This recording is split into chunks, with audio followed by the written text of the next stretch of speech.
আমার কথা পরিষ্কার, 7-8 লাখ টাকার লস না, 70 লক্ষ টাকার লস আমি মেনে নিতে রাজি, কিন্তু আমার সেজদা যেন ছুটে না যায় এটা আমি খেয়াল রাখতে রাজি। সোজা হিসাব। দুনিয়া পুরোটাই লস, ঠিক কিনা বলেন? দুনিয়ারে আল্লাহ পুরোটারে কইছে ধোঁকা।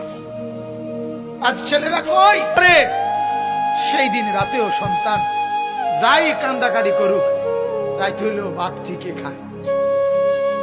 কিও ভাত খায় না?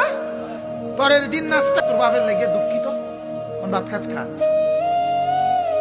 কথা বলেন না, এর নাম দুনিয়া। এর নাম কি? বাবার ওয়াদা পালন করে না, বাবার ঋণ আদায় করতে রাজি না, বাবার ওয়ারিসের সম্পত্তি, এই বাবার মৃত্যুর কারণে বোন সম্পত্তি পাবে, এটা দেয় না। এটি সব বাধ্য, গরু জব করে ভাত খাবো, খানা বাপের নামে না বাপের খানা, কিন্তু সবের পেটে খানা, ভাত তরকারি। কেন কেন এটা আগে হবে? এটা আগে হবে কেন? ওয়ারিসের বন্টন হবে আগে। একটা নুনের বাড়ি, আধা কেজি লবণও যদি রেখে থাকে বাবা, উনি আনছিল বাজারের থেকে, আল্লাহর কসম এই নুন টুকুর উপরে ছেলে মেয়ে যতজন, ওদের প্রত্যেকের ওয়ারিস হিসাবে অধিকার। বুঝেন তো না? ভাতের থালা বোঝেন।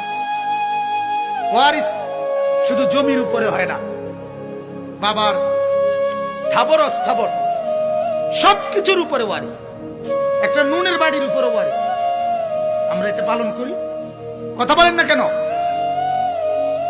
খানাটা হেতে হেতে বাবু লাগা কান্দে, আর মানুষে গিয়ে কয় খানাটা কোন দিন করবা? আরে বুঝছি তো, কান্দা তো আইয়ে বুঝছি আমারও, কিন্তু ফাঁকি দিয়ে কথাটা ভেঙে লইলে ভালো হতো।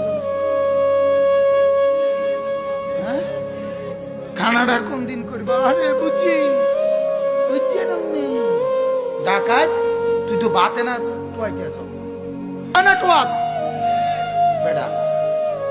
60 দিনের দিন ভাত খাবাই তুইব, 40 দিনের দিন ভাত খাবাই তুইব, কিতা ঘটনা কিতা?